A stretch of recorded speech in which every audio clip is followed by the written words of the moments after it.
People say family is the place where your heart learns how to breathe. But for me, it was the place where I learned how to hold my breath and stay silent. My name is Daniel. I was born on a quiet autumn morning, in a small house that always smelled faintly of old wood and warm tea. I was the second child. The younger one, the quiet one, the one that nobody worried too much about. My sister, Olivia, was 3 years older than me. From the moment she could walk, she filled every space around her. Her laughter was loud, her steps were confident, her eyes were full of plans. People called her special. They called me sweet. There is a difference. Being special makes the world open its arms. Being sweet makes the world pat your head and move on. I did well in school. I listened, I behaved, but I wasn't memorable. At family gatherings, aunts and uncles would kneel down in front of Olivia and ask about her dreams. They would comment on how smart she was, how beautiful, how confident. When they turned to me, they would smile politely. "And you, are you being good?" That was all. I learned to smile and nod. I learned to make myself smaller. As the years passed, Olivia stopped treating me like a brother. She treated me like a shadow that followed her around. She laughed when I spoke too softly. She sighed when I tried to join conversations. She joked about me in front of her friends. "He's weird, but harmless," she would say. Everyone laughed. I laughed too. It was easier. My parents were not cruel people. They were tired people. They worked long hours. They wanted peace more than truth. So, when Olivia teased me, they said nothing. When I went quiet, they thought I was just easy to raise. Silence became my personality. One evening, when I was 15 years old, something happened that carved a quiet crack through my heart. We were sitting at the dinner table. It was an ordinary day. Nothing angry, nothing explosive, just the sound of spoons against plates. My father was talking about family, about unity, about being close. Olivia leaned back in her chair and laughed softly. Then she said, "He's not really family, you know. He's like someone who just lives here." I looked down at my hands. I waited for laughter, for someone to say, "That's not funny." But no one did. The room stayed quiet, and in that quiet, something inside me folded in on itself. That night, I lay in my bed and stared at the ceiling. I didn't cry, I didn't scream, I just felt empty. That was the first time I realized something. I had been waiting for love from people who didn't know how to give it to me. So I stopped waiting. The next day, I started changing in ways nobody noticed. I woke up earlier. I spent more time alone.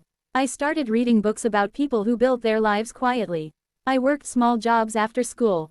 I saved money that nobody knew about. Olivia was busy being admired. My parents were busy being tired. And I was busy, building something invisible. When I turned 18, I told them I wanted to move out. No one stopped me. My mother hugged me. My father nodded. Olivia didn't even look up from her phone. I walked out with a small bag and a very quiet heart. The city was loud. The world was cold. But for the first time, no one was expecting me to disappear. Life was hard. I slept in small rooms. Worked long hours. Ate cheap food. There were nights when loneliness felt like a physical thing, sitting on my chest. But there was also something new. Freedom. No one mocked me. No one ignored me. I was just me. I started learning skills. Writing, design, online work. I failed a lot. I felt stupid a lot. But no one was watching. And that made all the difference.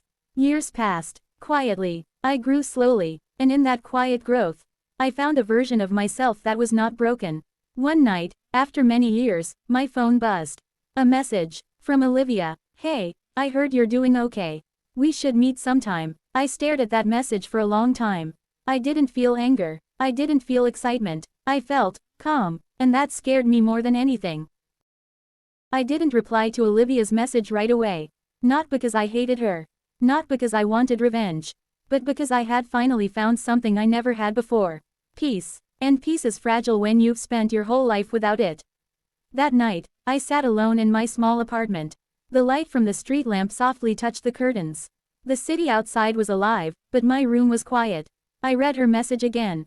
"Heard you're doing okay. We should meet." No apology. No warmth. Just a curiosity wrapped in politeness. I thought about the boy I used to be.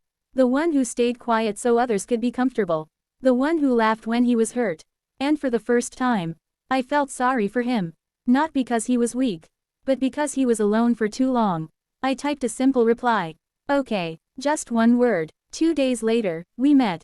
It was a small cafe on a quiet street. The kind of place where time moves slowly. And nobody asks too many questions. She arrived first. I could see her through the glass window. She looked different, not weaker, not stronger, just human. She smiled when she saw me. Not the sharp smile of the past, but a tired one. We sat down. For a while, we said nothing. Silence had always been my language. But now, it didn't feel like pain. It felt like control. She spoke first. You look calm. I nodded. I am. Those 2 words felt heavy. Real. She played with the cup in her hands. She didn't look at me when she spoke again. I heard you moved cities. Built something for yourself. I shrugged. A little. She laughed softly. The sound held regret in it. I never thought you'd be the one who made it out. I didn't feel insulted. I just felt truth. Because she was right. She never believed in me. And I no longer needed her to. She kept talking. About life. Work. How things hadn't turned out the way she expected. She didn't complain. She confessed. And that was new. Finally, she said it. I was cruel to you. Not loudly. Not dramatically. Just, honestly. That night at dinner. I didn't think you'd remember it. I looked at her. And I realized something strange. I didn't feel anger. I felt distance. Like looking at a scar that stopped hurting years ago. I remembered, I said gently. But I also let it go. She looked surprised. Not because she didn't expect forgiveness. But because she didn't think I was capable of it. She wiped her eyes quickly. I don't deserve your kindness. I smiled softly. I'm not giving it for you, I said. I'm giving it for me. That was the moment something shifted. Not between us. Inside me. After that day, we didn't become close. We didn't suddenly become family. We just became 2 people who understood each other's pain. And that was enough. Life went on. Slowly. Quietly. My business grew. Not overnight. Not dramatically. Just steady. I hired a small team. Helped people quietly. Paid fair wages. I never posted about it. Never bragged. Because I didn't build it to be seen. I built it to be free. There were nights when I remembered my childhood. Not with anger, but with softness. I started to understand something important. People don't always hurt you because they're evil. Sometimes they hurt you because they are broken too. Years later, my mother called me. Her voice was softer than I remembered. She asked, "Are you happy?" I thought for a moment. And I answered honestly, yes. She cried, not because she was sad, but because she realized, she never asked me that before. After that phone call with my mother, I sat in silence for a long time. Not the painful kind of silence. The kind that feels like a soft blanket around your heart. She had asked me a simple question. Are you happy? It was strange how such a small sentence could carry so much weight. As a child, no one asked me that. No one cared about my answer. But that night, alone in my apartment, I answered it for myself. Yes, I was happy, not loudly, not publicly, quietly, and that quiet happiness felt more real than anything I had ever known. My life wasn't perfect. I still struggled. I still had fears. But I had peace. And peace is expensive. I started waking up every morning with a small ritual. A cup of warm tea. The sound of birds outside. I stopped rushing. Stopped chasing. I started living. Every now and then, Olivia would send me messages. Sometimes just a simple, "Hope you're okay." Sometimes nothing for months. We weren't close. But we weren't enemies. And that was something I never expected. One afternoon, I received another call. This time, from my father. He wasn't good with words. He never had been. His voice was rough. "You work too much?" he asked. I smiled. "Sometimes." He paused. "I'm proud of you." 2 words. But they landed gently, like rain on dry ground. After that, I realized something new. I had spent years thinking that I was the forgotten one. The unwanted one. But I started to see. They were not stronger than me. They were just lost in their own ways. That didn't excuse the pain. But it explained the silence. I began to write. Not publicly. Not for money. But for myself. I wrote about loneliness. About quiet mornings. About the boy who felt invisible. And with every word, I healed a little more. Time passed. I opened a small workspace. Not a big office. Just a quiet place with warm light. A safe place for people like me. People who don't shout. People who don't compete. People who just want peace. One day, Olivia visited. She stood at the door for a long time before walking in. She looked around slowly. "This feels like you," she said. I didn't ask what she meant. I already knew. She walked closer. I used to think your silence was weakness, she whispered. I looked at her. And now, she smiled sadly. Now I see it was strength I didn't understand. That was the closest we ever came to healing everything. And strangely, that was enough. Some wounds don't close completely. They just stop bleeding, and that is still healing. Another year passed, and then, my mother fell sick. Not sudden, not dramatic, just slow. I came back, not because I had to, but because I wanted to. I sat beside her bed, held her hand. She looked at me with tired eyes. You were always easy to love, she said. We just didn't know how. I swallowed hard, because that truth was heavier than anger. She didn't live forever. No one does. And when she passed, I moved through the grief softly. Not loud, not broken, just real. At the funeral, Olivia stood beside me. For once, we didn't need words. After my mother's funeral, everything felt unusually quiet. Not the peaceful kind, the hollow kind, the kind where memories echo softly in the walls of your mind. Olivia and I stood side by side as people slowly left the cemetery. We didn't talk. We didn't need to. Some pain doesn't require words. We walked back to the old house together. The house felt smaller. The rooms felt closer. Time does strange things to familiar places. My father sat in his chair by the window, staring outside. He looked older, smaller. When he looked at me, his eyes softened. He patted the chair beside him. I sat. For a while, neither of us spoke. Then he said quietly, "You were never the quiet problem." I looked at him. He swallowed. I was. Those 3 words stayed with me. Not because they erased the past, but because they gently touched a place inside my heart that had been cold for a long time.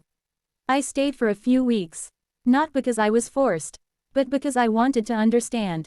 Those weeks changed me. I saw the tiredness in their eyes. The fear they had hidden behind routines. The love they never learned how to express. And slowly, I stopped blaming them. Not because they were right, but because I deserved peace. One night, Olivia knocked on my door. She stood there awkwardly, like she didn't know where to place herself. "Can I come in?" she asked. I nodded. She sat on the edge of the bed. She twisted her fingers together. "There's something I've never told you," she whispered. I waited. When we were kids, I was jealous of you. I didn't laugh. I didn't question. I just listened. You were quiet, but our parents trusted you more. They looked at you with softness. I felt invisible sometimes. That surprised me. I had spent my whole life thinking she was everything. And in her eyes, I was something. I didn't know how to handle that, she said. So I hurt you instead. I let that sink in. Pain doesn't always move in one direction. Sometimes it passes through everyone silently.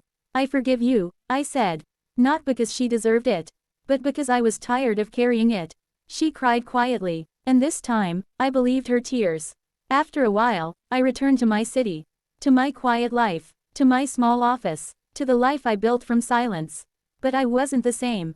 I felt softer, not weaker, just more human. Months passed. Then years. I started mentoring kids who felt invisible. Not loudly, not publicly, quietly. I told them, you don't have to become loud. You just have to become strong inside. Some listened, some didn't. That was okay. I wasn't trying to save the world. I was just trying to be the person I needed when I was younger. One evening, Olivia called. Her voice was different. "I'm pregnant," she said. I smiled. "That's beautiful." She paused. "I want my child to know you." I didn't say yes immediately. Not because I was angry, but because I was careful.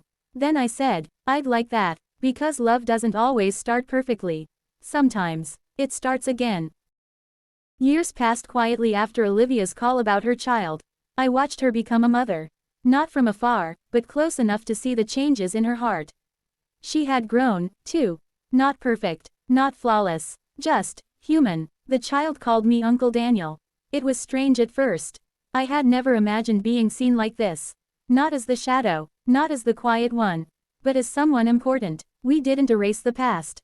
We didn't pretend the old wounds didn't exist. But we acknowledged them. Sometimes healing isn't about forgetting. It's about living through the memories, without letting them control you. I stayed close to Olivia's family. Not to take a role. Not to be seen. But to be present. And in that presence, I discovered something new. Family isn't just blood. It isn't just closeness. It isn't just love that is easy to show. Family is patience. Family is forgiveness. Family is quiet understanding. One night, sitting in my small apartment, I reflected on the long journey. The boy who once felt invisible.